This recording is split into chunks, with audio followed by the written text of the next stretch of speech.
بسم اللہ الرحمن الرحیم۔ السلام علیکم، میں ساجد حسین ہوں اور آپ میرا ولاگ دیکھ رہے ہیں۔ یہ ابھی چند سال پہلے کی ہی بات ہے۔ پاناما جے آئی ٹی نے فیصلہ کیا، نواز شریف کے ریفرنس چلے، عدالتوں میں مقدمات چلے، جے آئی ٹی سے پہلے بھی اور جے آئی ٹی بننے کے بعد بھی۔ پورے مقدمات میں نواز شریف صاحب کو موقع دیا گیا کہ وہ اپنے بارے میں جو ثابت کرنا ہے کر دیں۔ نواز شریف صاحب کہتے کچھ اور تھے، کرتے کچھ اور تھے، کوئی ثبوت نہیں دیا، کوئی معاملات ایسے دکھائے نہیں جس سے یہ پتہ چل سکے کہ واقعی یہاں سے پیسے آئے اور یہاں سے گئے، کوئی پتہ نہیں۔ پھر قطری خط بھی آیا، پھر اس کے بعد جعلی رپورٹ بھی آئی، جو کلبری فاؤنڈ، جو مائکروسافٹ کا فاؤنڈ تھا، وہ بنا کسی اور دن، انہوں نے اپنے کھاتے میں کچھ اور ڈالا اور پتہ نہیں کیا کیا، وہ ساری کہانیاں سب کے سامنے ہیں۔ نواز شریف صاحب کو سزا ہو گئی۔ ایسا نہیں ہے کہ سزا کا کوئی پروسیس جو ہے وہ کلوز کیا گیا، اس کو دکھایا نہیں گیا، نواز شریف کو موقع نہیں دیا گیا۔ نواز شریف کو جتنا موقع ملا، شاید میرا خیال ہے کسی کو موقع نہیں ملا اس طرح۔ جے آئی ٹی بننے سے پہلے بھی بات ہوئی، جے آئی ٹی بننے کے بعد بھی بات ہوئی، جے آئی ٹی کی رپورٹ کے اوپر بھی جرح کرنے کی انہوں نے پورے طریقے سے نواز شریف کو پورا موقع دیا۔ اس کے بعد یہی جج بشیر صاحب سے تھے جنہوں نے نواز شریف کو سزا سنائی اور گرفتاری ہوئی نواز شریف صاحب کی 13 جولائی سن 2018 کو، اور اس کی بیٹی بھی گرفتار ہوئی، اور باقی بعد میں سارے معاملات چلتے رہے۔ آج وہی عدالتیں، وہی قانون، وہی آئین، وہی فیصلے اس طرح آج خش و خاصات کی طرح بہہ رہے ہیں جس طرح مطلب کہ یہ فیصلے ہوئے ہی نہیں، غلط تھے، یا فیصلے غلط ہوئے تھے یا پھر کچھ اور دباؤ ہے۔ مطلب کہ نیب والوں کو بلایا بھی نہیں جاتا، وہ پہنچ جاتے ہیں کہ وہ کہتے ہیں کہ جی ہمیں تو ضرورت ہی نہیں نواز شریف کی۔ صرف ایک تھوڑا سا احسان کیا ہے کہ اب نیب ریفرنس ہم نے واپس نہیں لینا کیونکہ اس کو سزا ہو چکی ہے۔ اب سزا ہوئی ہے تو کسی بات پر ہوئی ہوگی، لیکن یہ بھی انہوں نے احسان کر کے غلطی کی ہے، کر دیتے کیا ہوتا۔ آئین اور قانون کا تو ویسے بھی آج کل تماشا ہو رہا ہے۔ ایک طرف نواز شریف صاحب ہیں جو قومی مجرم ہیں، جن کو ڈکلیئر کیا گیا تھا کہ مجرم ہیں، اور سزا شروع ہو چکی تھی ان کی۔ ایک مقدمے میں 7 سال سزا، دوسرے میں 10 سال سزا، لیکن کیا ہے، صرف بے گناہ ثابت کرنا ہے، وزیر اعظم شپ پہ بٹھانا ہے، وزیر اعظم کی کرسی پہ بٹھانا ہے۔ آگے ملک کا پتہ نہیں ہے کیا ہوگا۔ جس طرح پہلے حالات ہوئے ہیں اس سے بڑھ کر ہی ہوں گے، اب اللہ رحم فرمائے۔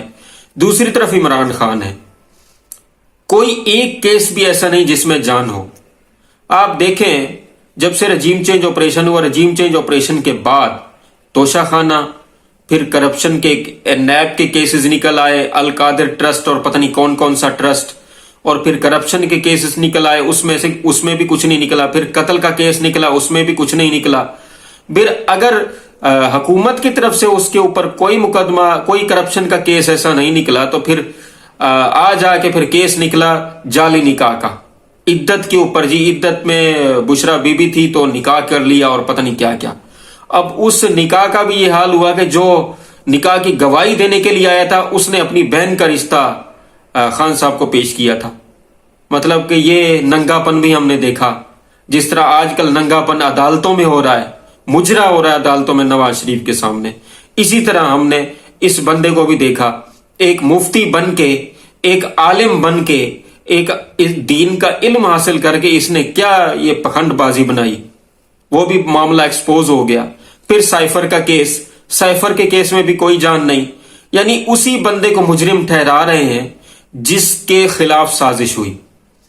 جو یہ کہتا ہے کہ میرے خلاف سازش ہوئی، بس اسی کو مجرم ٹھہرا رہے ہیں۔ یہ نہیں کہہ رہے کہ سائفر آیا ہی نہیں تھا، یہ کہہ رہے تھے کہ سائفر آیا تو ہے لیکن عمران خان نے چوری کر لیا تھا۔ اب سائفر اگر عمران خان نے چوری کیا تھا تو پھر 22 اپریل 2022 کو میٹنگ شہباز شریف نے کیا چاچے کے خط پہ کی تھی؟ بات صرف اتنی سی ہے کہ جب کسی کو سزا سنانی ہے، کسی کے ساتھ زور زبردستی کرنی ہے، تو پھر آئین اور قانون کے ساتھ کیا۔ دوسری طرف پی ٹی آئی کی خواتین کو پکڑا ہوا ہے، کسی کے 5 سال کا بچہ ہے، کسی کی 5 سال کی بچی ہے، کسی کی 3 سال کی بچی ہے، ان کو چھوڑ نہیں رہے. صرف بہانہ ہے کہ آپ پریس کانفرنس کریں, عمران خان کے خلاف بیان دیں, 9 مئی کی مذمت کریں, ہم آپ کو چھوڑ دیں گے. حالانکہ 9 مئی کے بارے میں ایک چھوٹی سی بات یہی ہے کہ جب جناح ہاؤس پر حملہ کیا گیا, عدالت یہ سوال پوچھ سکتی تھی لیکن عدالت نے نہیں پوچھا. جناح ہاؤس پہ حملہ کیا گیا, کور کمانڈر کا گھر تھا, کوئی للو پنجو کا گھر تو تھا نہیں. وہاں پہ جب حملہ ہوا تو کسی پولیس والے, کسی فوجی نے کوئی مزاحمت ہی نہیں کی. پولیس والے کہاں تھے؟ لبرٹی سے ایک جلوس چلتا ہے جناح ہاؤس کی طرف احتجاج کرتے ہوئے, مسلح, چلو مان لیتے ہیں کہ مسلح لوگ تھے, کسی نے کوئی روکا ہی نہیں. اس کے بعد جس جگہ پہ بھی فوجی تنصیبات پہ حملہ ہوا, فوجی کہاں تھے؟ بات سمجھ میں آتی, اگر فوجی ہوتے, مزاحمت ہوتی تو پھر سمجھ میں آتا کہ واقعی یار یہ احتجاج کرنے والے لوگ ہیں. ایسا لگتا ہے کہ 9 مئی بہانہ ہے, پی ٹی آئی نشانہ ہے. بات صرف اتنی سی ہے کہ نون لیگ کو فائدہ تھا. اس میں بھی میرا خیال یہی کہتا ہے کہ نون لیگ ہی ملوث ہے, کیونکہ اگر اوپن ٹرائل ہوگا تو نون لیگ کو لینے کے دینے پڑ جائیں گے. اب اس لیے کیونکہ ریاست نون لیگ کے ساتھ ہے, بلکہ ریاست نون لیگ کے آگے بچھی پڑی ہے. جو مرضی کر لو بھائی, آئین اور قانون کی دھجیاں اڑائی جا رہی ہیں, تماشا کیا جا رہا ہے, لیکن اس میں کوئی بھی بات نہیں کر رہا. قاضی صاحب, جو کہ میرا خیال ہے کہ قاضی صاحب سے زیادہ کاغذی صاحب ہو گئے ہیں, اب وہ کوئی بات نہیں کر رہے, کوئی بات سن نہیں رہے. ان کے سامنے ایک بندے کو بری کیا جا رہا ہے, جو مجرم تھا اس کو باعزت بری کرنے کی کوشش کی جا رہی ہے, وہ سب چپکے سے دیکھ رہے ہیں.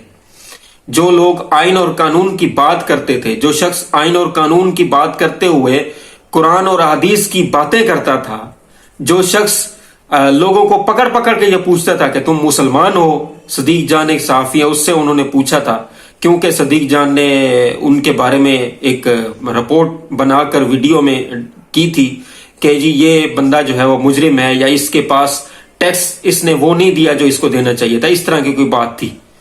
تو اس کو کہا اس نے کہ تم مسلمان ہو. اب قاضی صاحب سے زیادہ اچھا مسلمان تو کوئی نہیں ہے, کیونکہ آئین اور قانون کے ساتھ ساتھ قرآن اور حدیث کی بات بھی کرتے ہیں. لیکن آج کل کیا ہو گیا ہے, آج کل سو گئے ہیں سب لوگ. عمران خان کے اوپر کیونکہ ریاست مہربان نہیں ہے, ریاست اس کو اپنا اینمی نمبر 1 سمجھتی ہے. کسی دور میں دشمن نمبر 1 انڈیا ہوتا تھا, آج کل عمران خان ہے. تو اس لیے میڈیا بھی دلالی کر رہا ہے, اور باقی سب لوگ بھی بے غیرتی دکھا رہے ہیں, اپنی بے شرمی دکھا رہے ہیں. آئین اور قانون کے ساتھ ایسا کھلواڑ ہم نے پہلے کبھی نہیں دیکھا. 1971 میں بھی اسی طرح کے حالات تھے. شیخ مجیب الرحمان کی اکثریت تھی مشرقی پاکستان کے اندر, لیکن کیونکہ ریاست اس پر مہربان نہیں تھی, ریاست ذوالفقار علی بھٹو کے ساتھ مل گئی, اور نتیجہ یہی ہوا کہ اس نے انڈیا کو آواز دے دی. اور انڈیا تو پہلے یہی چاہتا تھا کہ پاکستان کو توڑے. تو حالات آپ کے سامنے ہیں, پاکستان کا ایک حصہ ٹوٹ کر بنگلہ دیش بن گیا. آج بھی اسی طرح کے حالات ہیں. عمران خان کی مقبولیت 90 to 95% ہے, لیکن اس کے اوپر ریاست کیونکہ مہربان نہیں ہے. ریاست نے پہلے بھی کچھ نہیں سیکھا, اب بھی کچھ نہیں سیکھے گی, ایسا لگتا ہے. بہرحال اللہ رحم فرمائے, تمام دیکھنے اور سننے والوں کو اللہ آسانیاں عطا فرمائے, اور آسانیاں تقسیم کرنے کی توفیق بھی دے. ان مشکل حالات میں اگر کچھ اور نہیں کر سکتے تو اپنے فلسطینی بھائیوں کے لیے دعا ضرور کریں. اپنے آس پاس دوستوں اور رشتہ داروں کا خیال رکھیں, اور ہمارے اس چینل کا بھی. آپ کا بہت بہت شکریہ.